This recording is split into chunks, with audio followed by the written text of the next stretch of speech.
Back in 2003, in my last legitimate job, I was editorial director of a group of outdoor magazines. By then, I had already spent more than 20 years covering climate change, reading the research, and talking to scientists. So I decided to have one of the magazines dedicate an issue to the subject. I didn't want to make it a downer, but to help outdoor lovers see for themselves just what massive changes were happening outdoors. So the staff and I did a global warming tour. We worked with 20 environmental scientists to pinpoint 8 sites that were indisputably changed by rising temperatures. We outdoors folks had a chance to be the first to walk on terrain once covered by glaciers, the first to paddle into virgin swamps, the first to find mastodon bones in melting permafrost. Physical evidence to see for ourselves the reality of climate change. My son and I went to Alaska ourselves to see a wilderness where 4 million acres of old-growth spruce had been killed by an unprecedented bark beetle infestation. Ecologists and entomologists had told me the beetles could only breed like that in record-breaking temperatures over multiple years. Absolute evidence of warming. We were the first to get in there, and we had a great time. Global apocalypse at its best. 2 weeks after the magazine published, we had lost more than 20,000 subscribers. Hoax, some called it. Don't politicize the outdoors, others said. A great number called us socialists. Sound familiar?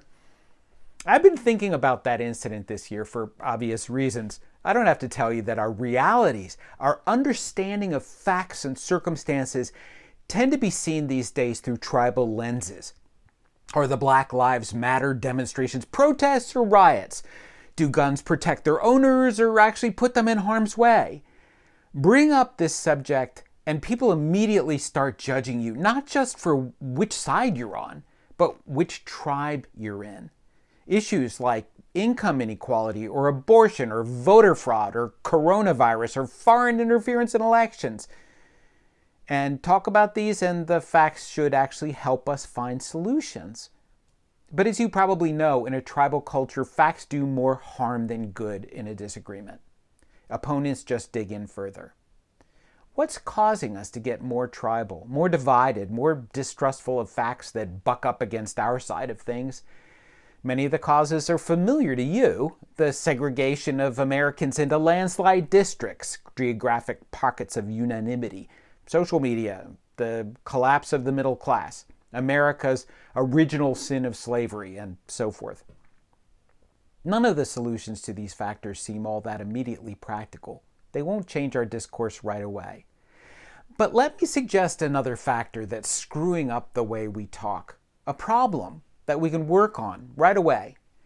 This factor has to do with a particular persuasive tool that can work not just in politics, but in your professional and personal life.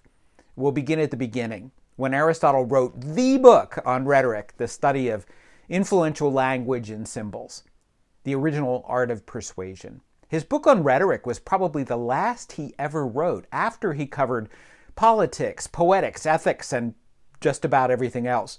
You could say that rhetoric was the culmination of everything Aristotle knew about humanity.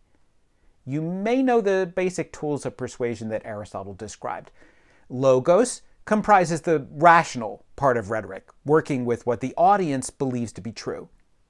Pathos covers the audience's emotions, and ethos has to do with the tools that get an audience to like and trust the speaker.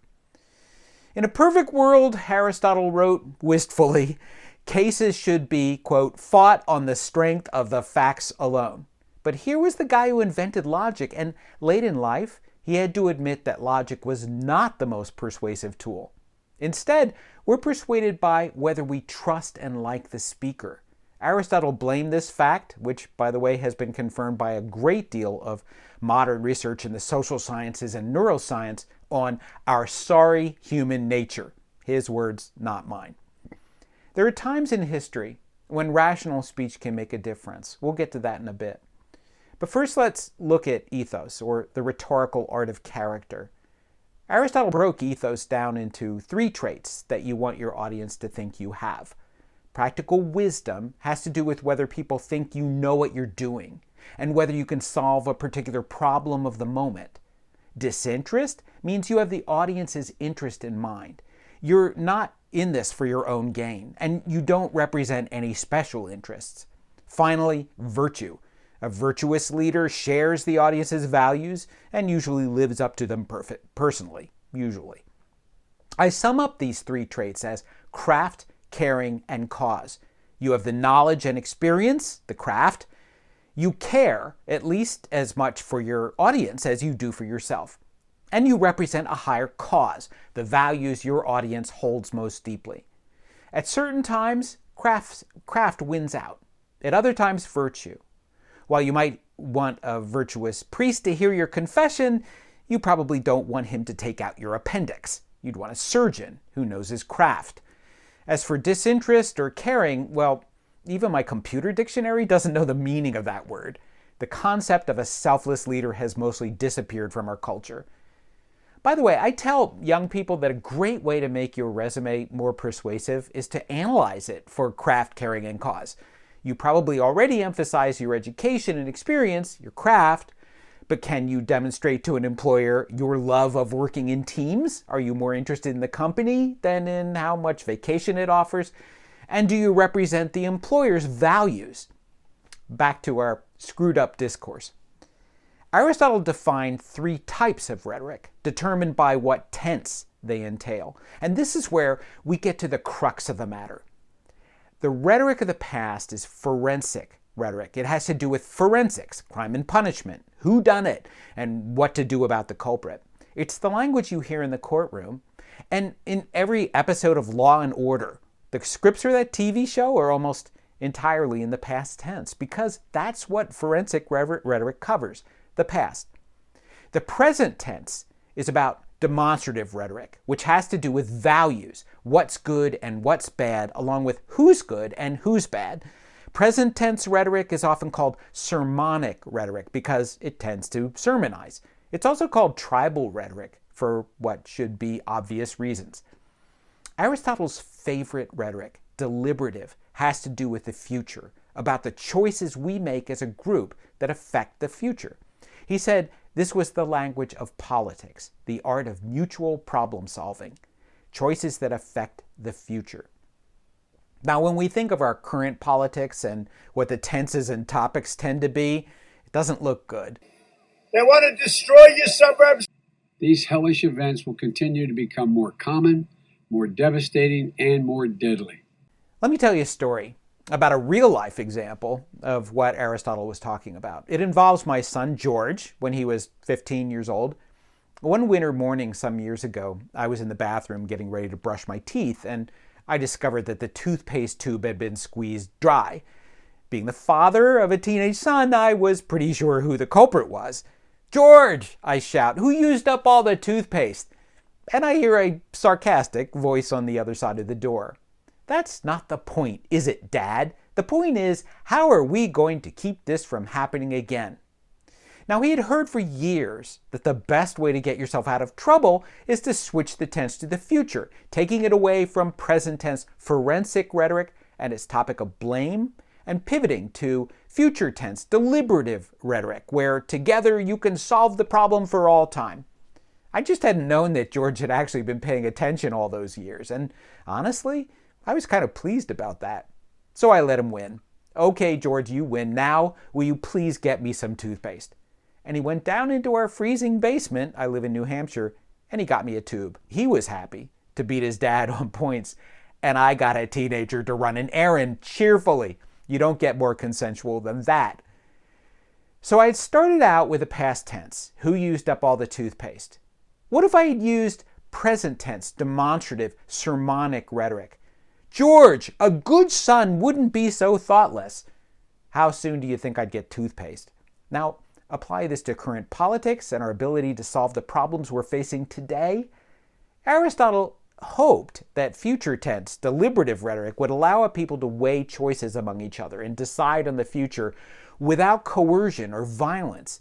Those choices made through persuading audiences would result in the best choice to solve a particular problem of the moment, to navigate a certain contingency. But besides what tense we're in, it's important to look at what topic each type of rhetoric is about.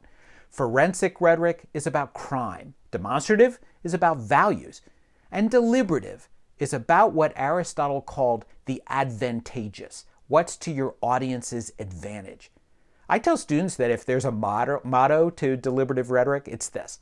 It's not about you. It's not about what you want.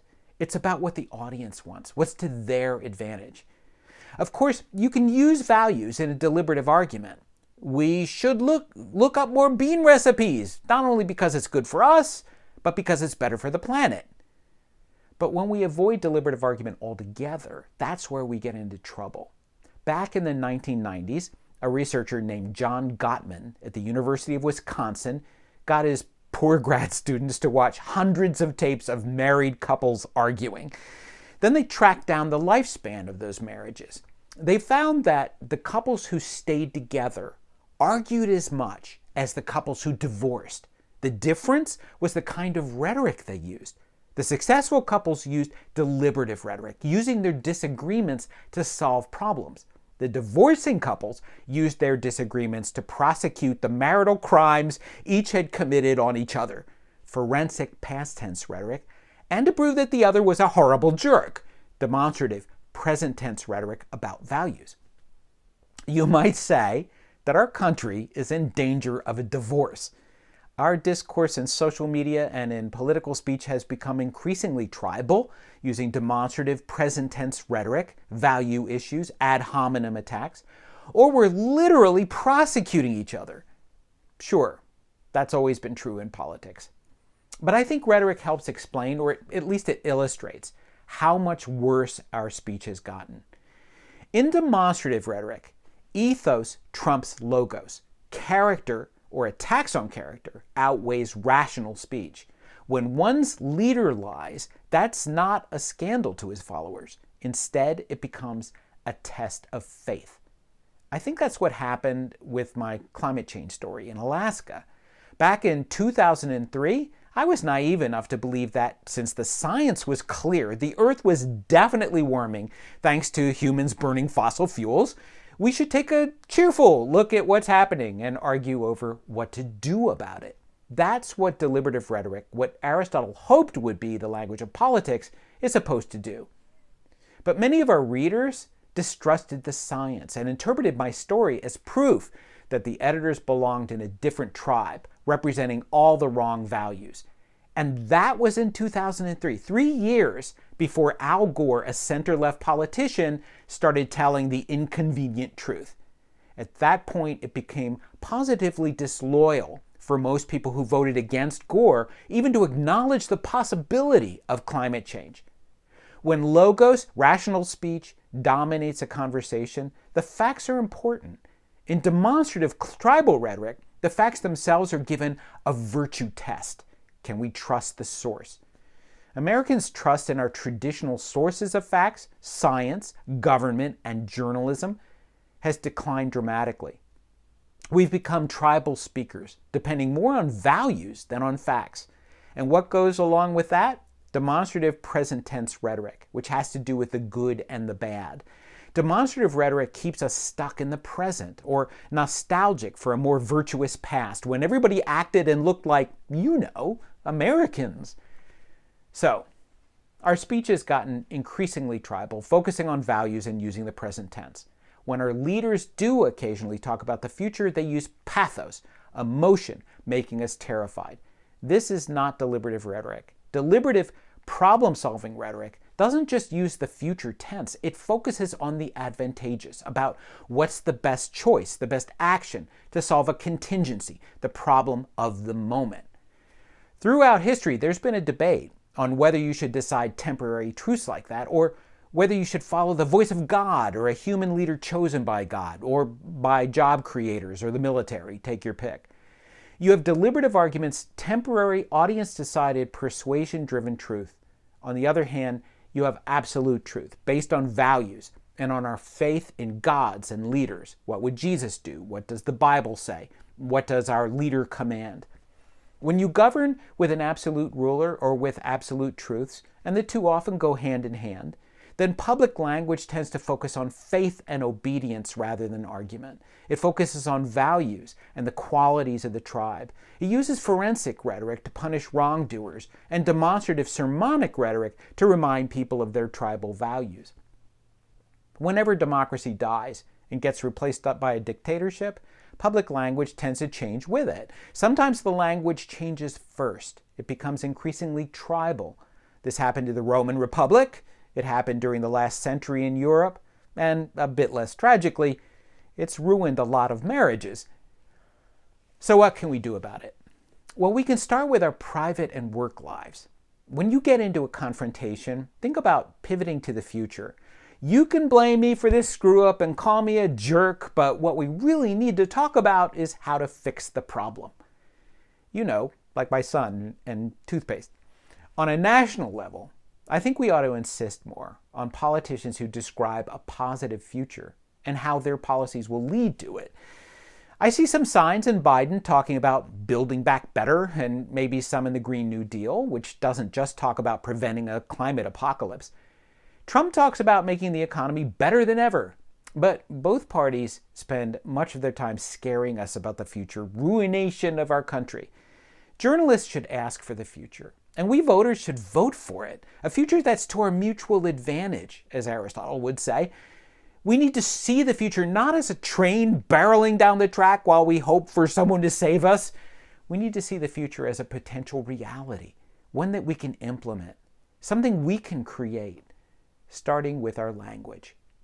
So, there's lots to argue about here. Let's do it deliberatively. No, this isn't an argument.